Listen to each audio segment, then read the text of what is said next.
अस्सलाम वालेकुम गाइस, मैं आपका मेंटोर मोहम्मद आसिम खान।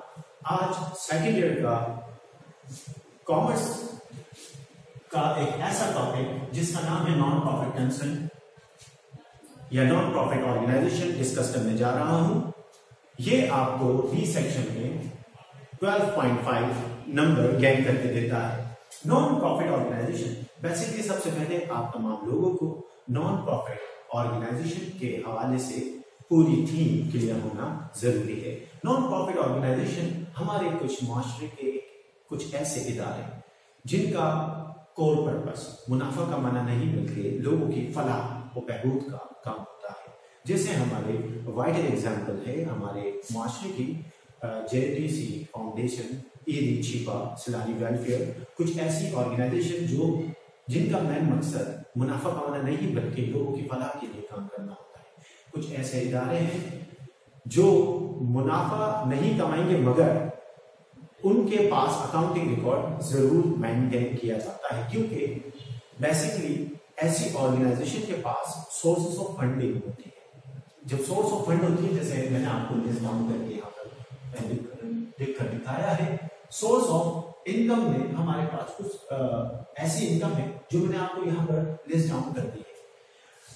कुछ ऐसे नॉन प्रॉफिट ऑर्गेनाइजेशन जिनके पास इनफ्लो आ रहा होता है, पैसे का इनफ्लो आया, उन्हें उसे यूज करना है। अब जाहिर सी बात है, जो लोग डोनेशन देते हैं, जो लोग चैरिटी देते हैं, जो लोग सब्सक्राइब होते हैं आपके पास, इन केस उनके पास इतना एक्सेस तो नहीं होता वो डायरेक्ट क्लेम कर सके, मगर अकाउंटेबिलिटी ऐसे सेंसिटिव ऑर्गेनाइजेशन की बहुत जरूरी होती है। तो आप लोग बेसिकली, क्योंकि ये अकाउंटिंग का टॉपिक है, पैसे का इनफ्लो होना और पैसे का आउटफ्लो होना, इसकी ट्रांसपेरेंसी बहुत जरूरी होती है। तो जब कभी भी पैसा आपके पास आएगा उसे आप प्रॉपर तौर पर रिकॉर्ड करेंगे और किस जगह पे ये खर्च हो रहा है उसे प्रॉपर तौर पर दिखाना पड़ेगा। एनुअल ऑडिट भी किया जाता है इसका, ताकि आप लोगों की ट्रांसपेरेंसी और मजीद इंप्रूव हो, लोगों का एतमाद ऐसी ऑर्गेनाइजेशन और बहाल हो। तो आप लोगों को बेसिकली अगर अकाउंटिंग के और सेकेंड ईयर अकाउंटिंग का जो टॉपिक है ये, इसमें आपको कंसर्न होता है अपने मार्क गेन करने का। जैसे आपके पास रिक्वायरमेंट आती है कि आप इसमें इनकम एक्सपेंडिचर अकाउंट बना के दिखाएं और बैलेंस शीट बना के दिखाएं। इनकम एक्सपेंडिचर अकाउंट बनाने से पहले आप लोगों को एक बात वाज़ेह करना चलूं, नॉर्मली ट्रेडिशनल अकाउंटिंग बेसिस पर प्रॉफिट ऑर्गेनाइजेशन जो नॉर्मली इसके अलावा हमारे पास अकाउंटिंग होती है, उसमें हम बुक ऑफ फाइनेंस अकाउंट्स को देख रहे होते हैं, एक्चुअल इनकम में से एक्चुअल एक्सपेंसेस माइनस करके मैचिंग प्रिंसिपल को फॉलो कर रहे होते हैं। इसमें भी वैसे ही काम होना है, लेकिन इसमें आप लोग बुक ऑफ फाइनेंस अकाउंट में इनकम स्टेटमेंट नहीं बनाते बल्कि इनकम एक्सपेंडिचर अकाउंट बनाते हैं। प्रिंसिपल सारे वही फॉलो होंगे। एक्चुअल इनकम जो सोर्सेज ऑफ इनकम है, आपको एक्चुअल इनकम एडजस्टमेंट के बाद वाली इनकम, और एक्चुअल एक्सपेंसेस वो भी एडजस्टमेंट के बाद वाली। एक्चुअल इनकम में से एक्चुअल एक्सपेंसेस को लेस करने के बाद जो भी अमाउंट आएगा वो हमारे पास हमारा सरप्लस या डेफिसिट अमाउंट होगा। तो बेसिकली सबसे पहले अगर हम इसकी अंडरस्टैंडिंग देखें कि source of income non profit organization में कौन कौन सी होती है, तो सबसे पहले सब्सक्रिप्शन इनकम या मेंबरशिप इनकम। कुछ ऐसे इदारे हमारे माशरे के जिनमें हमें वो ऑर्गेनाइजेशन जिनका मेन मकसद मुनाफा कमाना तो नहीं है, मगर वो ऑर्गेनाइजेशन जो लोगों की फलाह के लिए काम करे। जैसे हमारे पास इदारा है हमारे माशरे का मेमन फाउंडेशन, जो गर्ल्स को कुकिंग कोर्सेज, सिलाई कढ़ाई के कोर्सेज, मुख्तलिफ कोर्सेज ऑफर करते हैं, ताकि वो एक लिमिटेड टाइम में 3 मंथ्स के कोर्स में, 6 मंथ के कोर्स में इनरोल्ड होकर अपने फ्यूचर के लिए एक एडिशनल स्किल्स डेवलप कर लें अपने अंदर। तो वो मार्केट के हिसाब से कोर्सेज की वर्थ है 10,000 रुपीज, लेकिन आप लोगों को कोर्स ऑफर किया जाता है उस ऑर्गेनाइजेशन के थ्रू 2,500 का। तो मतलब 10,000 के कोर्सेज पर आपको सिर्फ इनरोल्ड होना है 2,000 या 2,500 रुपए देकर। बाकी जो डिफरेंस है वो कुछ ऑर्गेनाइजेशन खुद ही कंट्रीब्यूट करती है ताकि आप लोगों की फलाह हो सके।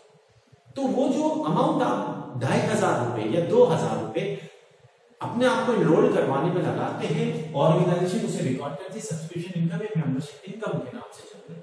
इसी तरीके से second source of income expected हो सकती है।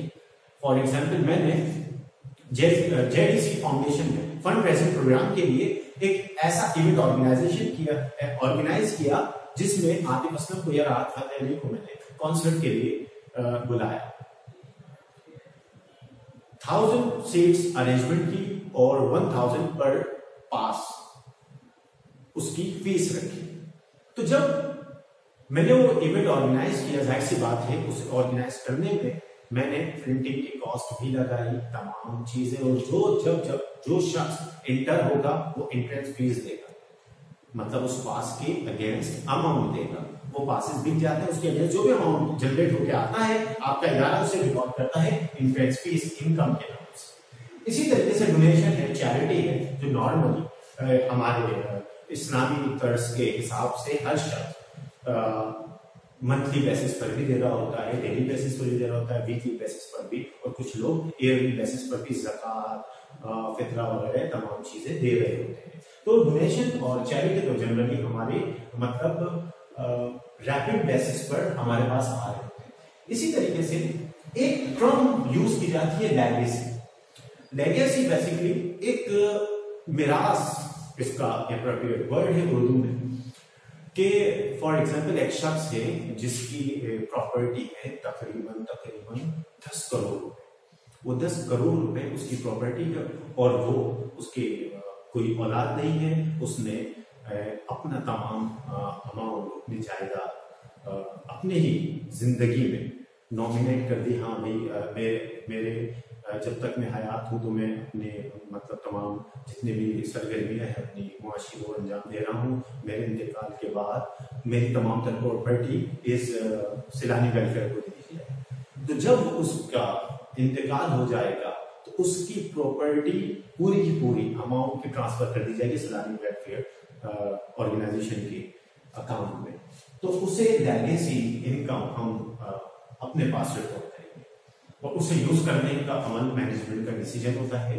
ज्वाइंट कंसेंसस जो भी होगा वो उस हिसाब से मैनेजमेंट डिसीजन लेगी कि क्या करना चाहिए। 10 करोड़ प्रॉपर्टी उसी जो कोई मखसूस जगह पर उसी ऑर्गेनाइजेशन में दूसरी कोई ब्रांच खोली जाए या जो भी है वो उनका अपना डिसीजन होता है। लेकिन फिलहाल क्योंकि इनकम की बात करें तो ये इनकम है। इसी तरीके से मुख्तलिफ और हमारे पास सोर्स ऑफ इनकम होती है। Sales of refreshment, for example जैसे मैंने इससे ही लिंक करूंगा, जैसे हमने कोई इवेंट ऑर्गेनाइज करवाया उसमें मैंने अपने ही इवेंट में मुख्तलिफ स्टॉल लगा दिए, कोल्ड ड्रिंक्स के, कन्फेक्शनरी आइटम मुख्तलिफ और कुछ गोलगप्पे वगैरह, ये फॉर एग्जाम्पल 10-12 स्टॉल लगा दी। उस स्टॉल से जो भी रेवेन्यू जनरेट होगा उसे हम सेल्स ऑफ रिफ्रेशमेंट की मद में लिखेंगे।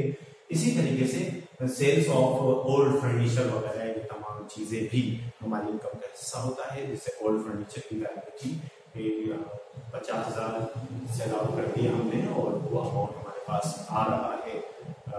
अगर ओल्ड है तो हमारे पास यूजेबल नहीं हो शायद, तो इसी वजह से हमने बेचा, उसके लिए जो भी अमाउंट आता है वो हमने काम कर दिया। तो सोर्स ऑफ इनकम हमारे पास यहाँ तक और भी मजीद भी एक्सपेक्टेड हो सकते हैं, लेकिन अभी फिलहाल आपके पास सेकेंड ईयर अकाउंटिंग में इसके अलावा कोई और इनकम फिलहाल जनरली देखने में नहीं आ रही होती फिलहाल, क्योंकि शॉर्टेज और पीरियड के हिसाब से, क्योंकि हमें एफिशिएंट इफेक्टिव मैनर में काम करना है। तो यहाँ तक अभी सोर्स ऑफ इनकम की बात की जाए तो यहाँ तक हमारी सोर्स ऑफ इनकम मुकम्मल हो जाती है एग्जामिनेशन पर्सपेक्टिव से। Got it? अब मैं एक्सप्लेन करूंगा आपके पास expenditures.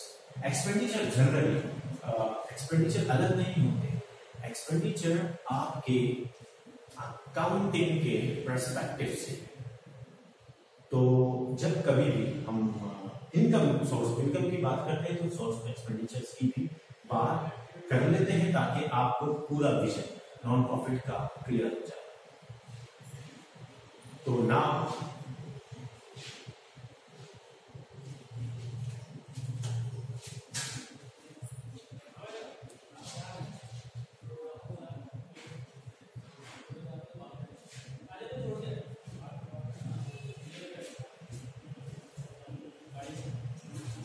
Now come towards expenditures जिस तरीके से नॉर्मली हमारे ट्रेडिशनल अकाउंटिंग में एक्सपेंडिचर्स होते हैं, जाहिर सी बात है आप लोग अगर प्रॉफिट ऑर्गेनाइजेशन की बात करते हैं तो प्रॉफिट जनरेट करने के लिए जो भी आप खर्चे करते हैं उसे ऑपरेटिंग एक्सपेंसेस कहा जाता है। लेकिन जब किसी भी नॉन प्रॉफिट ऑर्गेनाइजेशन को चलाने के लिए आप लोग खर्चे कर रहे होते हैं वो आपके सिंपल एक्सपेंडिचर्स ही होते हैं, लेकिन वो जैसे यूटिलिटी एक्सपेंस है तो एक्सपेंडिचर की नेचर में तो फर्क नहीं आता है।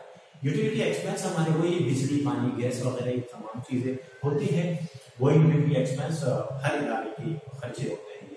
प्रिंटिंग एक्सपेंसेस वो तमाम अखराजात जो किसी भी इदारे की प्रमोशन के लिए कि आप लोग वाकई लोगों की भलाई के लिए काम कर रहे हैं, लोगों को रिमाइंडिंग मैसेज दे रहे होते हैं, तो प्रिंटिंग एक्सपेंडिचर हमें करने ही करने होते हैं। जैसे फॉर एग्जाम्पल आजकल के सराउंडिंग में हमारे पास जैसे ये वबा है कोरोना वायरस की, तो इसमें आपने देखा होगा मुख्तलिफ नॉन प्रॉफिट ऑर्गेनाइजेशन लोगों को फ्री राशन डिस्ट्रीब्यूट कर रहे हैं, तो उनके जो भी कार्टन होते हैं, जो भी थैले वगैरह होते हैं, उस पे उस ऑर्गेनाइजेशन का सैलानी वेलफेयर जेडीसी फाउंडेशन वगैरह के नाम प्रिंट होते हैं।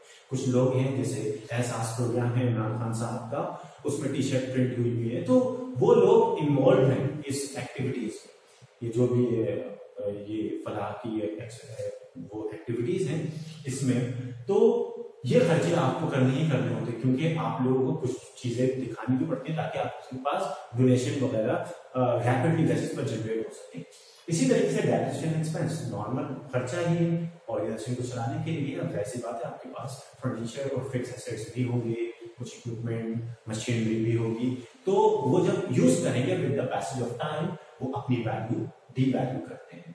इसी तरीके से ऑफिस सप्लाईज और स्टेशनरी वगैरह ये भी आपका खर्चा, जाहिर सी बात है ऑर्गेनाइजेशन को चलाना है, आपको stationery pen pencil sharpener eraser वगैरह कार्बन पेपर ये तमाम चीजें यूज करने हैं। स्टेशनरी का आइटम जितने भी हैं वो एक मिसाल के तौर पर 10,000 रुपए की ली और 8,000 रुपए की आपने कंज्यूम कर ली तो वो ऑफिस सप्लाईज एक्सपेंसेस दिया जाएगा। इसी तरीके से सैलरीज एक्सपेंस, अब इदारे को चलाने के लिए आपके पास कुछ वर्कर्स हैं, वर्कर्स को सैलरीज देंगे, एडमिन स्टाफ है आपका और जेनिटोरियल सर्विसेज हैं, इसी तरीके से मुख्तलिफ और लोग भी हैं, तो उनको सैलरीज वगैरह तो आपको देनी है क्योंकि उनके बगैर आपका इदारा चल नहीं सकता। एडवर्टाइजिंग एक्सपेंस किस सेंस में यहाँ पर एडवर्टाइजमेंट होती है क्योंकि आपको प्रोडक्ट की प्रमोशन तो नहीं करनी, लेकिन जैसे फॉर एग्जाम्पल अभी शाबान हमारे रमजान में जनरली हमारे दिल में एक बात है, ख्वाहिश जागती है कि हाँ भाई हम भी अपने ज़कात फितरा वगैरह तमाम चीजें रमजान में ही देंगे, लोगों का माइंड सेट है, तो उनको अवेयरनेस देने के लिए, उनको रिमाइंड करवाने के लिए हम एडवर्टाइजमेंट करते हैं ताकि कि रमजान में आप शौकत खाना मेमोरियल हॉस्पिटल को ये ज़कात दें या किसी मुख्तलिफ ऑर्गेनाइजेशन को ज़कात फितरा वगैरह जो भी है वो दें ताकि उन लोगों को रिमाइंडिंग एडवर्टाइजमेंट हो जाती है। बिल बोर्ड साइन बोर्ड करवा दिया आपने, कुछ लोग मीडिया के थ्रू ये काम कर रहे होते हैं, सोशल मीडिया के थ्रू काम कर रहे होते हैं, कुछ पैसा तो आपका जाहिर सी बात है एक्सपेंसेस तो होता है।